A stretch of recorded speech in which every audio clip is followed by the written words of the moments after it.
I think me and probably a lot of other people owe an apology to Cooper Rush. Why? Because you didn't think he could do it? No, okay. I definitely did not. Right. I think the Cowboys do too. I know Steven kind of pushed against that idea that they needed to apologize. He's like, look, he wasn't exposed to any other team. And I was kind of like, yeah, but like bigger picture, wasn't he waived multiple times and the Giants had him multiple times? Anyways, he is going to make his 4th career start on Sunday. If he wins, he would be the first Cowboys quarterback ever and the 27th quarterback in NFL history to win his first 4 starts. So I apologize, Cooper Rush, for not thinking that you could do it. And I have an intriguing question for tomorrow that will maybe give you the credit that you deserve. So I bet a lot of people say Cooper Rush, and from the 254, everyone owes Cooper Rush an apology, including the whole organization. So Cooper Rush makes a lot of sense. How does the whole organization owe him an apology? They believed in him enough to go ahead and throw him out there to start. Yeah. After they were like, hey, if another team wants him, knock yourself out. Okay, all right. I thought they were suggesting that hey, you only beat out Will Greer because of an injury. Like, I appreciate that the Cowboys believed in him to a certain extent, but let's stop with this nonsense that they're like, oh, yeah, we knew he would come in and win 3 straight games. Bull crap. I owe a lot of people an apology. And I'd like to say I'm not RJ Choppy. I am going to apologize. RJ says you should never apologize for anything you do. What a weird take that is. Just keep lying or just keep avoiding it altogether. Yeah, just avoid it and lie. Can I tell you one thing you don't owe an apology about? Oh, tell me. Kevontae Turpin. Did you know of punt returners in the league who have at least 4 punt returns? He leads the league with 16.3 yards per return. So yeah, Mike. No apologies necessary. The numbers. I have the numbers written down over here. All right, I wrote the numbers down, and you said per. Did your pickle just leak again? No, my pickle didn't leak. Per punt return. Per punt return, Mike. We said if he had 13.5 yards per return and a touchdown, that would be a good season for Turpentine. And right now, you said he's at 16, so he's up. Like we said, 13.5 was a number with 1 touchdown. We think he probably will break 1. But if he doesn't break 1 and still averages 16, I'll be like, great. I'm very happy. I can live with that. All right, but now to the apologies. All right, multiple apologies here. Not in order, but just in my head, how many people that have surprised me with how well they've played. Number 1, I'll go with Noah Brown. Yeah. I thought Noah Brown was a blocking wide receiver, and after week 1 against Tampa Bay, I just thought, oh, man, this is going to be really bad until Michael Gallup gets back, and I'm not even sure how good or how much better it will get, but I just thought, man, Noah Brown is looking like a 4th or 5th receiver at best in the NFL, but his last 2 games have been very, very good. I can remember that play. Remember when Cooper Rush kind of lobbed the ball over and you're like, wait, what's happening here? And then Noah, snatches it out of the air. And I'm like, man, what a great play. And that's just one example. Do you feel comfortable then, or do y'all feel comfortable in general with the wide receiver combo or a trio of it's going to be Lamb, Gallup, and Brown? Like, those are your guys. I would like for it to be better, but it has the potential to be better because CeeDee Lamb can get better as the season keeps going on. Sure. I don't know. Michael Gallup, I guess, can get better through like just feeling better and more reps. He's been in the league a little, long enough that you think that he's kind of in his prime. Same thing with Noah. Noah, I just don't know because he's only been asked to block for the most part in the NFL. I'm curious when that happens, because right now with Cooper Rush, they're running a lot of 2 tight end sets. Yes. 2 tight ends, 2 wide receivers. And that's the simple part of it, Kevin, is those guys are doing a good job of blocking up front. So when you talk about keep it simple, stupid, are you going to do the same thing with Dak and stick to that? Or are you going, you know what? We're going back to shotgun, 3 wide receivers, never asking Dak to go under center. I hope not, because we've been wanting to talk about this all week. There's just been so much cool content. Is tomorrow I have a story about why I hope and wish that they will stay with that 2 tight end set. Yeah, but that being said, Michael Gallup's out there. Yeah. Not Noah Brown. Yeah. And Noah Brown's been he's made some clutch catches for you, so I think that's a huge factor when it comes into this is when Dak comes back or when Michael Gallup comes back. How do they plan with Cooper Rush on the field? Do they say, you know what, because Gallup is a good enough receiver, Maybe Tolbert's not. Maybe Fajoko's not. Maybe some of these other guys just aren't quite the pedigree of Gallup. This makes it okay for us because we know these guys will get open in their routes. Next. I have a softer apology, but still an apology. DeMarcus Lawrence. So DeMarcus Lawrence, that last game had 3 sacks. Yeah. I figured he'd end the year with 5 or 6 sacks. Yeah. Now, hopefully he gets way more than that after getting 3 in one game. He that does would be get to pretty play disappointing now. He gets to play the Giants again, so I'm hoping there's a couple sacks there if you get to play the same team again later in the year. But I would just say I was kind of convinced that DeMarcus Lawrence was turning into a rotational defensive end and not a, I don't know, premium. I don't know the exact word to put on it. I don't want to put elite. He's not an elite defensive end, but a good defensive end.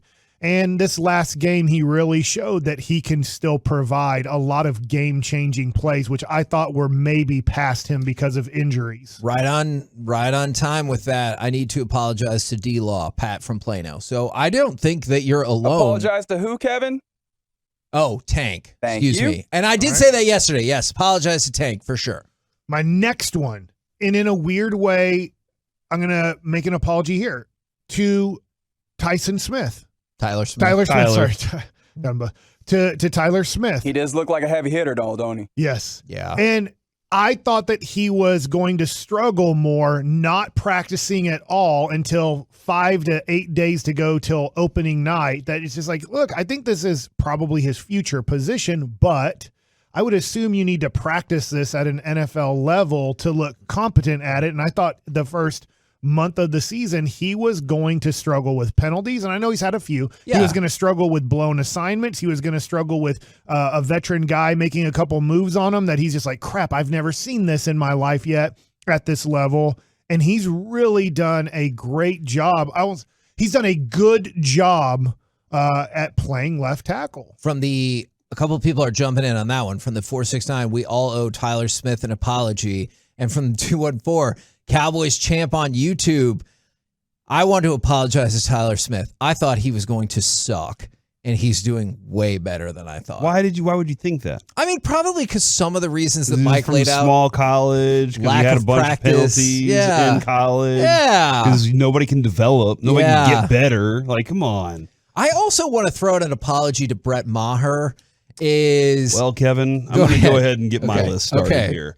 I owe apologies to nobody because I believed in everybody, and I think I was the only. You're sitting in RJ seat. Well, I can't get anybody's name right. I think it's more that I believed in everybody while there was a lot of negativity floating around. I'm not going to point fingers at y'all, but I'm going to say there was a lot of negativity, and I was the positive beacon of light whenever everything was going wrong, and therefore I owe nobody an apology. But if I did need to try to make an apology capable, not saying you do. I got 2 people. Kevin and Brett Maher is one of them, and it's not necessarily Brett Maher, but whoever we were just saying can't find kickers. We were like, come on, what's happening here? There are no good kickers out there, and Brett Maher has missed one, and it was plus 50 yards, and maybe we don't ask him to do that anymore. Well, and that was the one that was like, what was it, like 59 yards or something? And I was like, well, it's from the 214, to your point.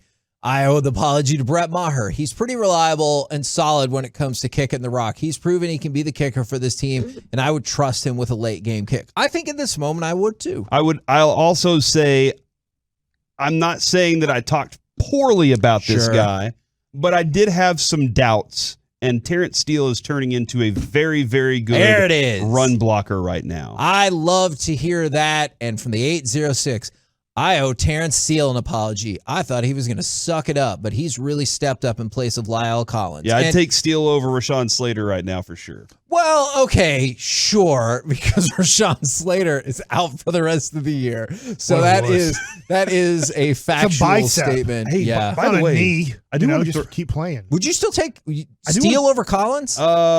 Yes. Me too. I would, because I can't trust Collins. Yes. But here's the other thing. Penei Sewell's playing really well. I just wanted to point that out. If you haven't kept an eye on what he's doing, like Detroit got lucky that Jamar Chase was gone. But or did they have the pick already? But yeah, Terrence Steele, if you're watching what he's doing, he plays with athleticism, plays with more power, and when it comes to run blocking, they feel confident with the right side. I did have one play.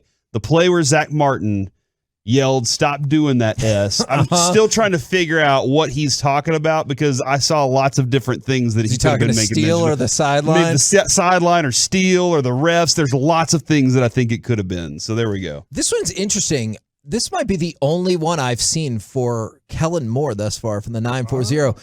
They owe Kellen Moore an apology. Definitely don't think he was ever the problem anymore. And so they're like, I don't think he was a problem, and I don't think he's going to be the problem going forward. From the 682, I owe Tony Pollard an apology. I don't raise enough hell about how phenomenal the dude is. It's good, man. Man, there are a lot of people who don't like Tony Pollard, and I'm not sure, but I feel like a lot of the crossover is they're just loyal to Zeke. I love when people are like, can he do it for 20 plays? I'm like, I don't know. We've never tried. Yeah, give him a shot. How would we know? And they're like, well, his blocking is terrible. I'm not here to support his blocking, but guess what? It has gotten better. When he gets the ball and runs for 10 yards, then I'm not worried about it. It's still not great for sure, but if the offensive line is playing better, maybe you don't need that skill set as much because absolutely when the offensive line struggles, I get why having Zeke in there is a logical choice as an additional blocker, just like we might see a little bit more of Hendershot and Ferguson because they are better blockers than Schultz, and we might get into that more tomorrow. But, man, people will bash Tony Pollard, which I think is unfair. Like, he's a backup anyway, or he's, like,